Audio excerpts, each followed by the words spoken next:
Alrighty, let's get started here. Hello, everyone. Thanks so much for joining us today for our webinar, The Worsening Agricultural Trade Deficit, Its Impacts and How We Solve It. I'm Jessica Cussworth, Communications Manager at Farm Action, and I'll be facilitating our webinar today. We're gathered here today to discuss a $30 billion problem that leaves our food system vulnerable and harms each and every American.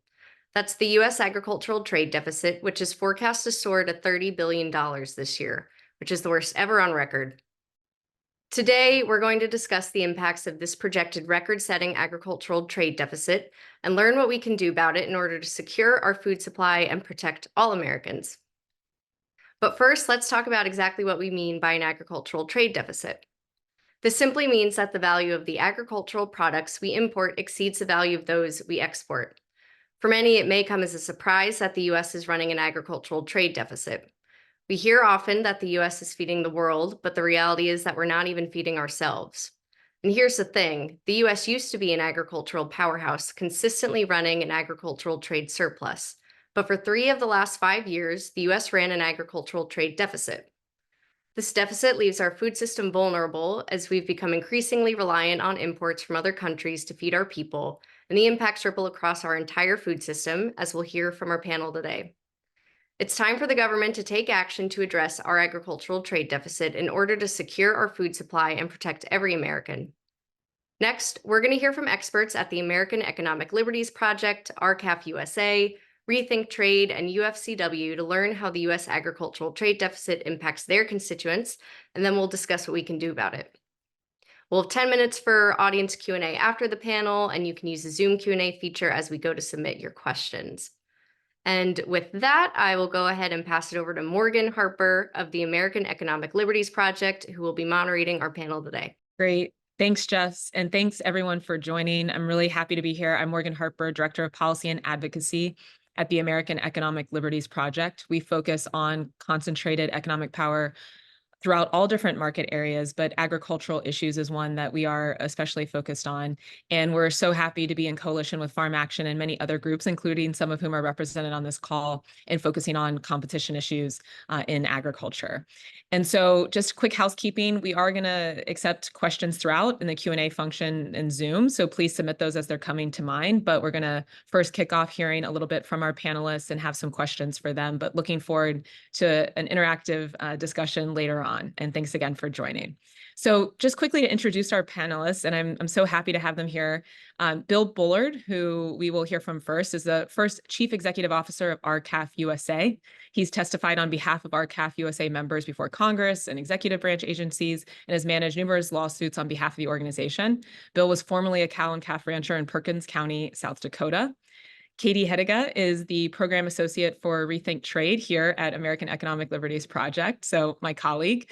An Idaho native, she provides research assistance to the Rethink Trade team and published 2 blog posts on this very issue of the agricultural trade deficit this past fall, so we're excited to hear her expertise. Rachel Lyons is the legislative director with the United Food and Commercial Workers International Union, where she leads the union's federal and state legislative strategy on issues ranging from agricultural and trade to labor standards. Rachel hails originally from Arizona and California, where her family ranches cattle. And last but not least, we will hear from Christian Lovell, who is Farm Action Fund's Senior Director of Programs and provides leadership and direction for the organization's growing program portfolio to advance a more just food system. Christian is a native of West Central Illinois, where he now resides and manages his family's registered Hereford cattle herd. Thank you to our panelists. And so, Bill, without further ado, kick us off with some opening thoughts. Welcome, everyone. So I represent the U.S. cattle industry. We are, RCAF USA is the largest trade association that exclusively represents producers in the multi-segmented beef and lamb supply chains. So we have about 4,000 members scattered in 43 states, and we work on issues that affect the opportunities and profitability for those who actually raise and sell the live animals.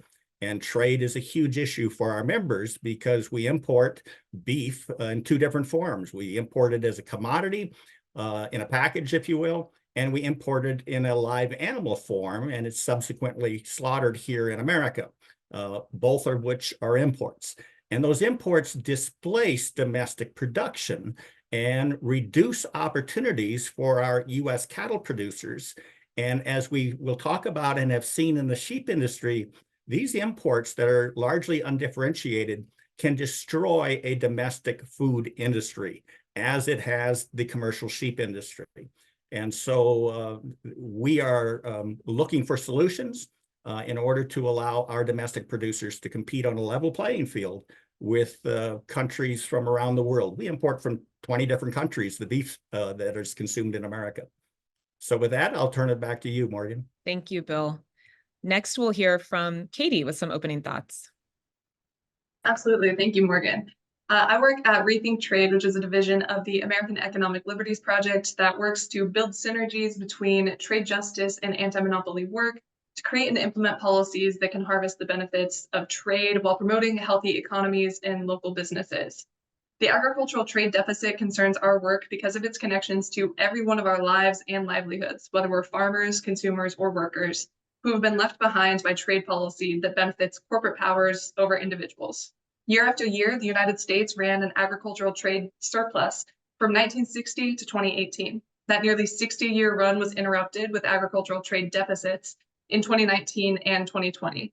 As just mentioned, the 2023 ag trade deficit is the largest on record at $16.6 billion in the red, and the 2024 deficit is projected to be nearly double that. We should care because major big ag groups use this ag trade deficit to argue that new free trade agreements are necessary to help American agriculture. But big ag's narrative conveniently leaves out the fact that the new ag trade deficit came to be following years of new trade deals going into effect. And of course, they don't mention that this increasing deficit coincides with worsening market concentration, growing market share for large-scale and non-family operations, the loss of U.S. farmland, and constantly increasing food inflation. Rethink Trade's view is that the ag trade deficit should serve as the wake-up call that we need, a new type of policy and a new process for policy making, rather than more of the same free trade agreements that have failed to deliver the wins promised over and over to American workers and farmers over the last 30 years. Large agribusinesses have outsized power in the market and in the official U.S. trade advisory system that they use to set terms in trade agreements that work for them. The deficit indicates a problem for everybody. The United States is becoming more reliant on other countries for its food supply. Free trade agreements that prioritize trading commodities to maximize profit instead of prioritizing domestic farmers and consumers, and that increase the risk of supply volatility are not the solution. Great. Thank you, Katie. Appreciate those opening remarks. And next, we will hear from Rachel. Thanks, Morgan. Hi, everyone. As Morgan said, I'm Rachel Lyons. I'm Legislative Director for the United Food and Commercial Workers. UFCW is the largest private sector union in the United States. We represent 1.2 million workers in the US and in Canada. And we're most well known as the grocery store union, but we are really a food farm to fork union. We represent workers everywhere along the food supply chain, including nearly 200,000 workers in meat and poultry slaughter and processing. And our workers are in those big plants she was just talking about, in the big monopolies like JBS, Smithfield, and Cargill. And one thing that's become apparent to us is that, now is apparent to everyone during the pandemic, is that the food supply chain is fragile. And it's not because buildings fall down, but because workers get sick. The folks who pick, stock, deliver, and process our food got sick and injured during the pandemic. But these have always been dangerous jobs. And so we want to keep them safe, and we want to keep demand for them. And that's why we care about the ag trade deficit. And our solution, our way of sort of thinking about this, is we need to think about the workers in the food supply chain and what needs to be done to support the people who keep our food supply chains running, and our stores stocked and our communities fed. So we need to think about agricultural trade policy that supports food workers. And I'll talk a little more about what I think that is as we go forward. Great. Thanks, Rachel. Really happy to have the worker perspective represented here today.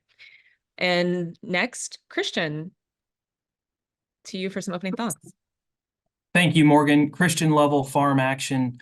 I raise cattle here in West Central Illinois, and I'm Senior Director of Programs at Farm Action. Farm Action is a nonprofit that develops and advances bold solutions to stop corporate monopolies, hold government accountable, and build fair competition in rural America. Now, I'm sure everybody on today's program, you've been in the produce aisles at, your supermarket. You ever look at any of those stickers on them? You pick up tomatoes and peppers, they're from Mexico. You pick up asparagus, it says it's a product of Chile. Most of the produce that we're going to buy has traveled vast distances over land and sea to get to us. And it's really indicative of what we're talking about today, the ag trade deficit. And its worsening effect needs to be corrected to support American farmers, rural communities, and the American family. I want us to take a minute and consider that this ag trade deficit, we heard from some of the speakers before me, but the implications are across the U.S. economy. We talk about farmers and the markets that they sell into. Over the last several decades, we've lost a lot of domestic specialty crop acreage, and with that, growers as well, who just can't compete with foreign countries and the supports those governments give those producers in those areas. Oftentimes they have better access to labor. It impacts consumers and their food security. Consumers are at risk to supply shocks that can endanger the reliance of their food supply because it's coming from other countries. And lastly, we got to remember food security is national security. It has implications on our sovereignty, and it has implications on our military readiness. Thanks, Morgan. Thanks, Christian. Yeah, I know for someone who isn't very deep in this space, I don't think that national security angle is already considered by a lot of folks. So excited to hear additional thoughts from you today. All right, so now we're going to kick off some questions, and I'm going to come back to you, Bill, to share your thoughts on one, because purpose of today's session too, in addition to educating people about the trade deficit and its origins, is kind of a little myth busting. So, Bill, is it true, as the beef industry says it is, that the U.S. is a net exporter of beef by volume? Interested in your thoughts there. Yes, so I mentioned earlier that we import beef in two different forms. We import the commodity, we import the live animal that's converted to beef once it crosses our borders. And so the industry wants to focus specifically and exclusively on the commodity beef in order to claim that there have been some years where we have a net surplus as opposed to a deficit. But I want to show a chart here showing 3 decades of data indicating the annual exports of U.S. beef and processed beef and variety beef across the world. And that's the maroon line in the middle. And then I want to show you overlaid on that are the imports of the same commodities. And you can see that for the past 33 decades, imports have far outpaced the level of exports. And as a result, the red line on the bottom represents our deficit. So we have actually accumulated a horrendous deficit that is weighing down upon our domestic cattle producers and threatening our national security. As you indicated, consumers went to the grocery stores in 2020 and could not buy the meat they needed for their family for the first time in history. That was a wake-up call for America. And if we look at so we can also see at the end here, the last year, 2023, we've had a significant spike in imports and a significant increase in our annual deficit in the trade of cattle and beef around the world. And so if we look at the next slide, what we're seeing is the relationship between domestic consumption, which is the red line above, and this is for the past 40 years, and the blue graph represents our domestic production. So you can see in our industry, in the beef industry today, you can see that as consumption increases, the production of beef essentially follows.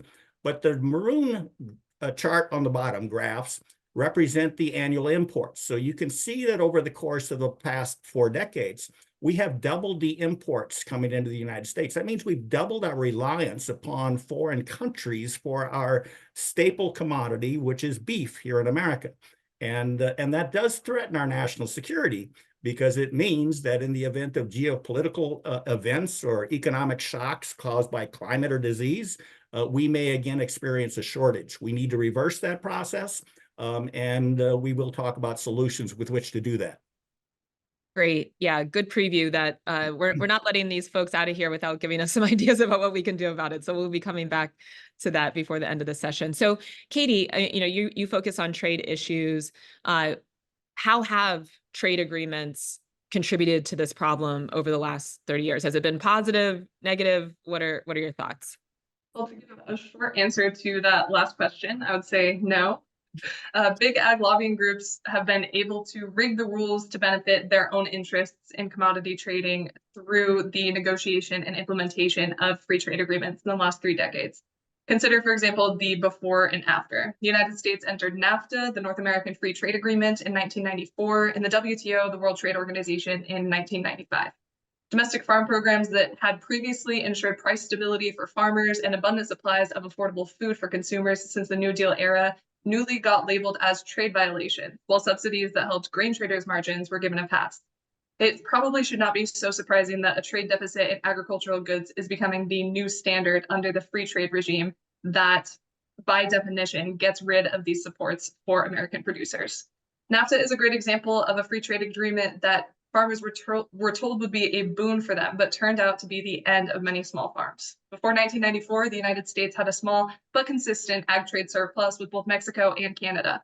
Agricultural trade between the 3 countries was more or less balanced. But after NAFTA, the United States started dumping massive amounts of corn on Mexico, but that was dwarfed by beef and vegetable imports with Mexico, bringing the US NAFTA ag trade balance billions of dollars into the red. A dozen bilateral or regional free trade agreements have come into effect since NAFTA and the WTO. The ag trade deficit isn't about a lack of trading partners, as some big ag groups would have you believe. Instead, it's about skewed priorities. Since 2008, the United States has fairly consistently exported around 20% of its agricultural production by value. That didn't change after we entered into free trade agreements with Oman and Peru in 2009, or with Colombia, Korea, and Panama in 2012. What was sold as jumps in the ag trade balance can largely be attributed to food price surges following the global financial crisis or the outbreak of COVID-19, not new trade deals. Okay, well, I think that's a pretty clear indictment of a lot of free trade agreements. So yeah, we'll get into more of that, but thank you for that overview, Katie. And so Rachel, coming back to you, and I know you talked a little bit about this in your introduction, but I don't think it's necessarily obvious to people that this a domestic labor union would care so much about trade, about agricultural trade deficits. So if you could just speak a little bit more about what brings UFCW to this space. Yeah, thank you so much, Morgan. So UFCW cares about it like all labor unions because trade policy really is tied to our ability to organize, to negotiate good contracts, and command better wages and working conditions for workers. And for all the reasons, I will join in the hating on free trade agreement call going on here, but the NAFTA and the free trade agreements that come after it really led to deregulation, and they empowered those global meat processing companies for which we work to substantially displace US production with Canadian and Mexican imports, especially the USMCA. And this really contributed to the closure of beef packing plants over the last decade, which is job loss in the US, right? Those packing plants are in the middle of this country and they are US jobs. We are the union that came out of the jungle, right? Like we are US jobs in the US. And UFCW itself is an international union, like most of our colleagues. We have members on both sides of the border in US and Canada. We're also members of several international labor bodies, like the International Food Workers Union, which includes unions across all the populated contests. Because our trade fight isn't with the world's workers. It's with the global companies who want to profit at our expense. So we are always trying to balance the blowback, right? For companies, it seems like, it's fine. There's a price to pay if I get, their tariffs or returns, like we put tariffs on them, they put tariffs on us, and I just have lost some money. For our members, it's jobs, right? They have lost the ability to support their families. And as Bill talked about, meat is an international commodity. So for 200,000 US workers, this is their livelihood. So that's why we support strong, fair trade, labor-oriented trade policies, labeling rules, antitrust and procurement reforms, and really the erosion of labor standards in meat packing as some of the solutions, which we will tease about more later. Great. Thank you, Rachel. Very clear, and so important to highlight the harms and the range of different types of people that are hurt by this deficit and inadequate trade agreement. So thank you. Christian, so you focus on food system reform. A lot of folks will say trying to do anything here unrealistic, but what is Farm Action finding about, what's possible through producing more higher value food crops? Yeah. Well, first I want to say that it is realistic and it is attainable. But I want us to consider what's driving the growing deficit. And, Bill did a great job outlining the numbers in terms of cattle and beef imports. Another cause of this is our growing reliance on imported fruits and vegetables, higher value crops. Anybody in agriculture circles, they hear this adage, American agriculture feeds the world. But when you actually look at the numbers, the truth is, in terms of the food that you and I and we all eat, we're not even really feeding ourselves. And so currently, when we talk about government resources, government support, that's targeted at, cheap industrial feed grain, stuff that goes to livestock feed, stuff that goes to other industrial uses. We do export some of that stuff. The thing is, though, when you look at a value basis, the fruit and vegetables are definitely a higher value crop. And that's what we've grown our reliance on importing those products. So that right there, just from a basis, tells you how the numbers pan out. Now, one solution that's always offered is that we could just increase exports. Well, that's unlikely to resolve the issue because, the last several years where our deficit has ballooned, we have actually been increasing exports really at record levels, and the trade deficit's getting worse. So that's not a very logical answer either. But, correcting the deficit can be more straightforward than the average person might think. Farm Action commissioned research last fall, Dr. Allison Grantham. Her research found that if we just converted 0.5% of current U.S. farmland to specialty crops, we could have, completely wiped out the deficit last year.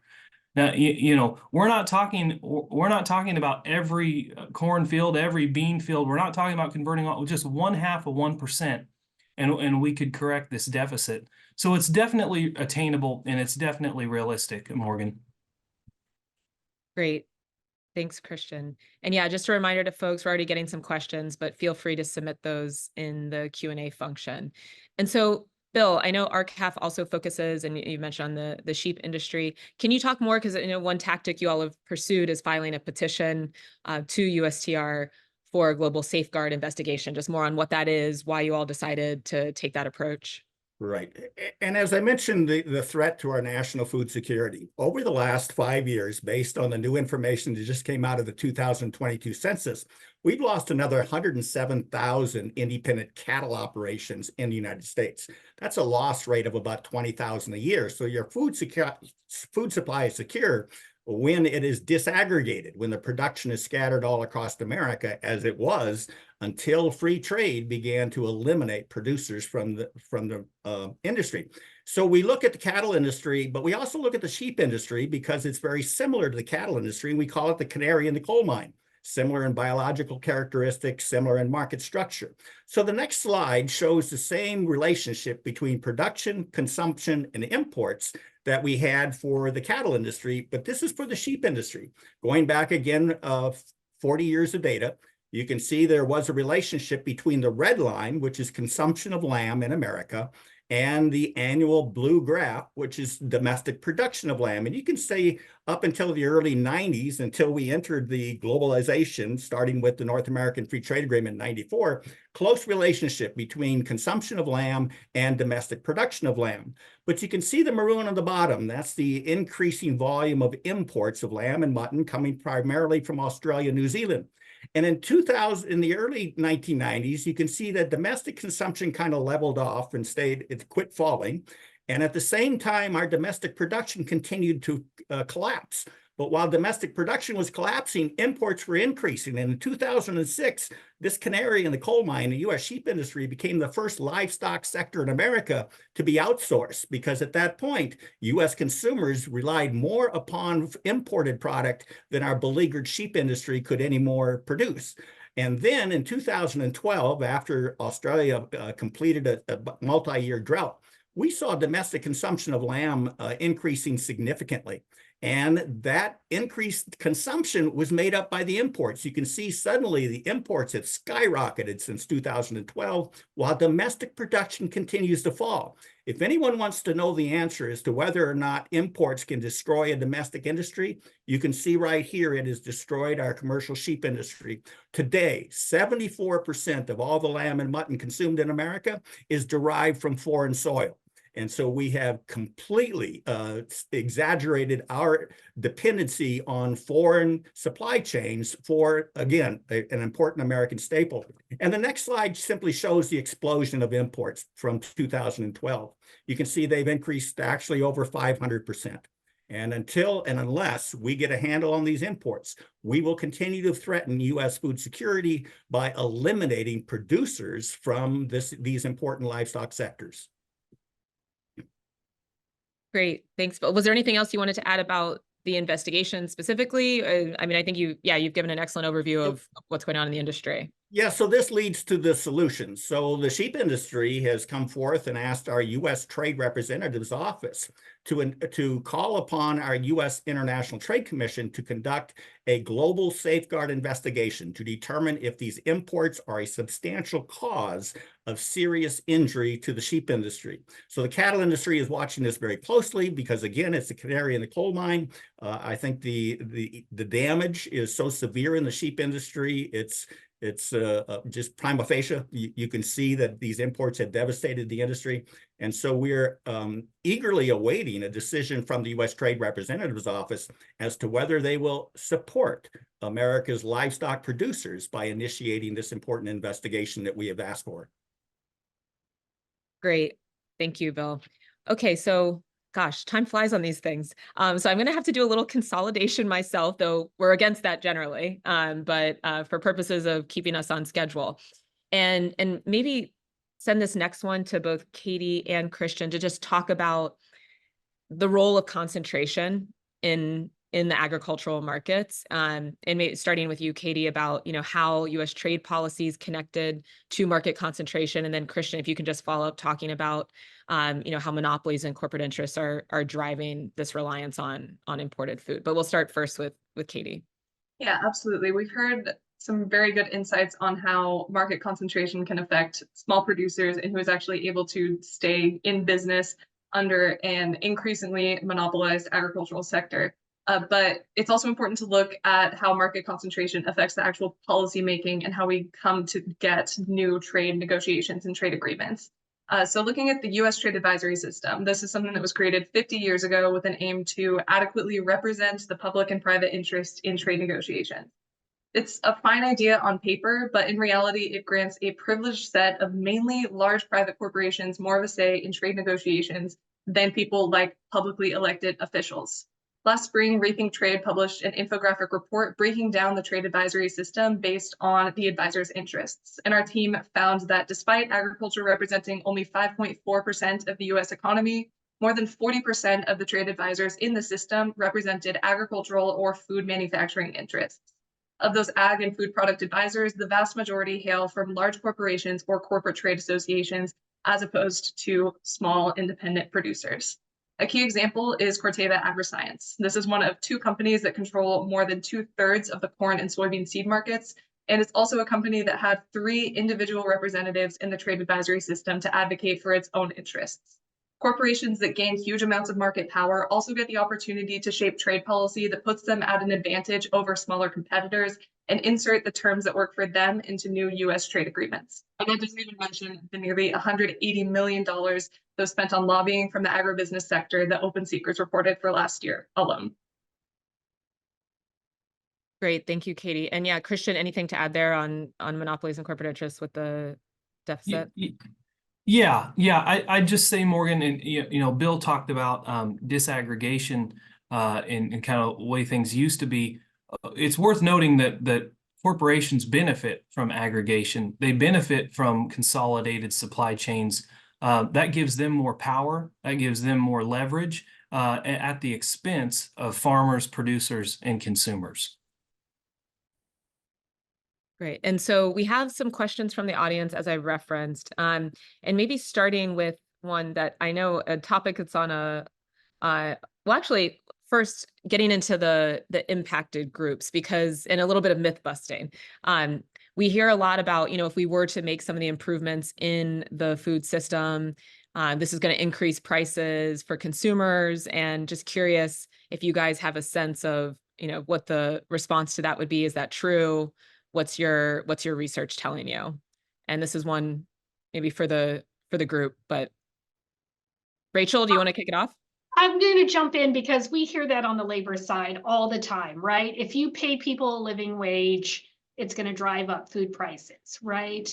But corporations are making money hand over fist. And that's what we saw during the pandemic again, right? Where we kept everything, we had to keep everything open so people could get their hot dogs. And the corporations banked all that. They can't afford, it's not, they don't need to pass it on. They can afford to. We can't afford to have more equitable wages and a safer and bring things home and still, but we have to assert it through policy to ensure that that happens, because corporations are not going to do it on their own. And Morgan, if I could add to that, we hear this often as well. So the fact is that as we have increased exports, that was mentioned earlier, the cattle producers do not experience increased prices. The profits are captured by the middlemen, and in our case, it's the multinational meat packers. And so the USDA has long said that these imports and facilitating more imports through free trade agreements is important because it provides consumers with more choices and provides them with an opportunity to have lower prices. Well, we've seen more imports and consumers have not benefited. Consumers are paying record prices for beef at a time when imports are skyrocketing.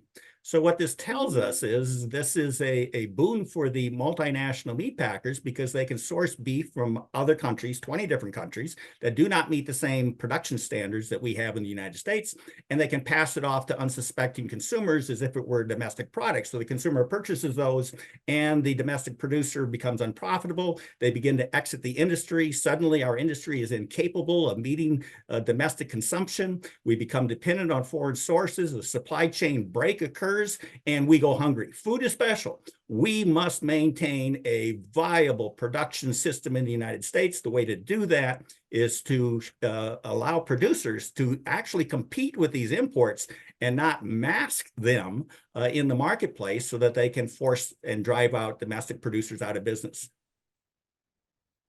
Great. Thank you, Bill. And this is another one, maybe for the group. I will start with Christian, just talking about the Farm Bill. So we had a few questions coming up about what's possible in the Farm Bill, policy changes that we could see that could improve our food system, farm safety, help support some of our domestic producers, and just like key points for people to consider as they're trying to educate their constituencies on what's happening with the Farm Bill. Yeah, thanks, Morgan. We at Farm Action and Farm Action Fund obviously are really tuned into the Farm Bill, really looking forward to engaging whenever it does happen. I can give you a couple of our priorities. First is crop insurance, reforming crop insurance in a way that better meets the needs of specialty crop growers. You look at the current program as it currently exists, works really well for corn growers, works really well for soybean growers, some other commodities. Doesn't seem to be working as well for specialty crop growers. There's improvements that need to be made to make sure that their risks are covered and that their operations are better supported. The other thing that we're also advocating for is to leverage part of the government procurement dollars of food purchases towards specialty crop growers, towards local and regional food systems. We've lost a lot of those supply chains, as we've talked about on today's program. It's going to take some investment to get those back. It's going to take a little bit of work to get those pathways from the farmer to the consumer back open. And we think government does have a role in starting that process, getting those things up off the ground so that they can be successful again. Great. Anybody else? Rachel, Bill, want to comment on, Farm Bill priorities? Oh, I'd love to talk about the Farm Bill. How could you not talk I about this know, thing? Yeah, everybody- we'll see when that happens. But yeah, please. Yeah, everybody, What is- I've spent the last 2 years talking about the Farm Bill, and it doesn't look like I get to stop anytime soon. I want to echo what Christian said about procurement, but from the labor side, we also have this lever to use to ensure that workers have good jobs, right? The federal government, your state, local governments all purchase a lot of food. And they can ensure that the people who make and process and deliver that food have good jobs, right? Make a living wage. It does not, food production does not have to be the bottom of the barrel. We believe all farm workers should have access to our federal labor laws and should have good and living jobs. So procurement, yay. Just putting workers in all of this, right? Workers in our trade policy, workers in the Farm Bill, right? This is, there's making sure that this, and that's why I wanted to be on this call and why we wanted to add this voice, that there is this sometimes closed circle, right, between the producers and the government.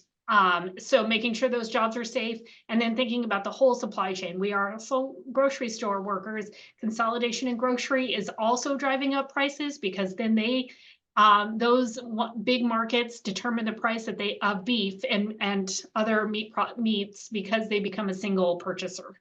So a couple things to put out there.